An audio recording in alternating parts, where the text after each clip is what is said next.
Hello, my name is Robert Smith, and I'm with New River Community College. And today we are looking at the formation of complex ions and their effect on solubility. So, to illustrate that, we have a problem here, and it is asking us to find the molar solubility of silver chloride in a 2 molar solution of ammonia. And to do that, we need to look at a couple of things.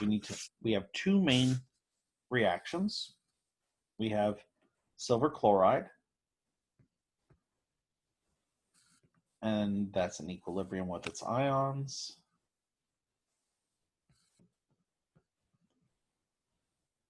And we also have the formation of a complex cation, complex ion, so Ag plus 2 ammonias will give us AgNH3 2 plus. And these reactions are occurring in the same system, so we can create a net equation where we recognize that silver exists on the reactant side in equation 2 and the product side in equation 1, so they effectively cancel, and we have our net equation is AgCl, which is a solid, plus 2NH3 will be in equilibrium with Cl minus plus AgNH3 2 plus. Okay, so we could set up a K equation, an equilibrium equation, just using this. We could also do it separately if we wanted to, just recognizing that for equation, let's call it equation 1, equation 2, equation 3. So for 1, we would do KSP, our solubility product, is equal to Ag plus times Cl minus. And then for equation 2, we would say that the K of formation constant, is this somewhat odd-looking cation, organometallic complex, over the reactants, which would be just NH3 squared, because and Ag plus.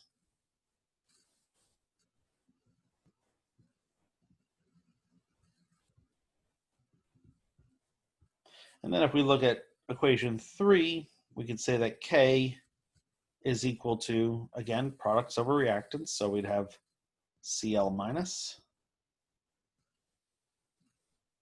and AgNH3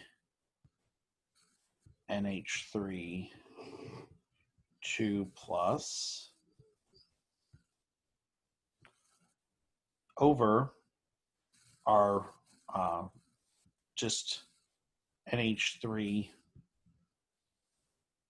squared, and that's because AgCl is solid. So from these three equations, you can kind of see how K is equal to KSP times KF. And the reason you can see that is if you were to multiply, let's use a different color for a second. If you were to multiply this by this symbolically, you would see that you would have, we could actually do it. Let's see, Ag plus, Cl minus, and then multiply it by AgNH3 2 plus, over NH3 squared Ag plus, you can kind of see that the Ag pluses would cancel, and you'd end up with Cl minus times AgNH3 2 plus all over NH3 squared, which is exactly what we have here. So our K constant in this case is just going to be the product of the KSP of silver chloride and the KF of this other reaction that forms our organic metallic complex. So we switch back over to black just for consistency. We can look those values up. For our KSP, I'm just going to say K is equal to KSP. In this case, KSP is 1.6 times 10 to the minus 10 times KF, which in this case is 1.5 times 10 to the 7th. So that would give us a K value of 2.4 times 10 to the minus 3.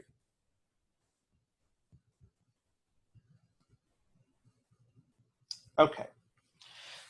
So now we have a K, and we need to use an ICE table to determine how best to proceed with the remainder of this. So let's erase some of this stuff that we did previously.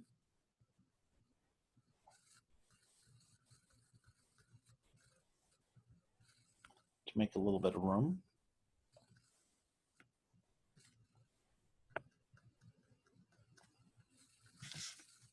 In fact, let's just use that. Maybe go a little faster on it.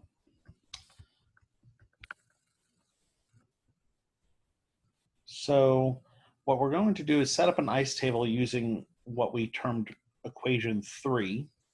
And from that ICE table, we'll be able to determine what the concentration for our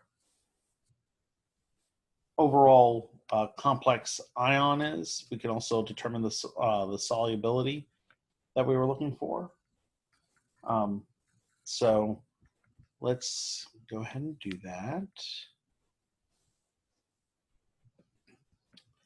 And again, we're looking for molar solubility, so that's a little easier to deal with because we won't have to do our molecular weight. So this is, again, is 2.4 times 10 to the minus 3.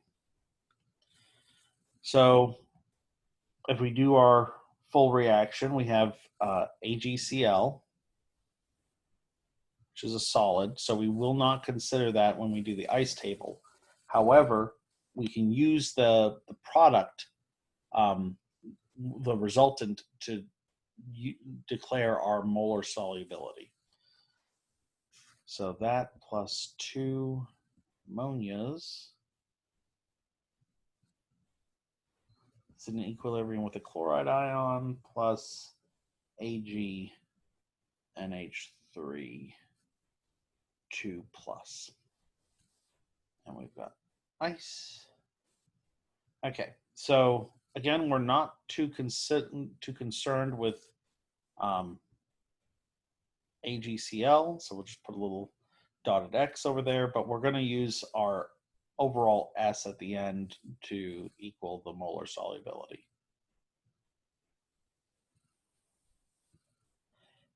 Okay, and then for ammonia, we start off with 2.0 molar from the original equation, and we're going to subtract 2s because of the coefficient. So 2.0 molar minus 2s.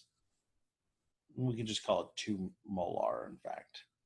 2.0 minus 2s, and we can just say it's going to be molar. We start off with 0 for both the product species, but we're going to add s. And the reason it's not 2s is because the coefficient on each of these is 1. So this is s and s. So we now know that our K value, 2.4 times 10 to the minus 3, is equal to the products over reactants. So the products will be S times S, so S squared, all over the reactants, which would be 2.0 minus 2S raised to the power of the coefficient, so squared. So this is kind of nice because we can take the square root of both sides and then solve for S. And if you do that properly, you should get that S is equal, well, you start off with S over 2.0 minus 2S is equal to 0.049. And you end up getting that solving for S by multiplying both sides by 2 minus 2S, and then isolating S and solving for it, you then get that S is equal to 0.089 moles per liter, or molar. And that's our molar solubility. We take that because the S indicates the chloride ions. And again, we know that chloride ion, the concentration of that will be the same as that of AgCl. And because we know that from equation 1, further up on the list here, because we know this right here, we know that the concentration of chloride ions is going to be the same as the concentration, the molar solubility of AgCl.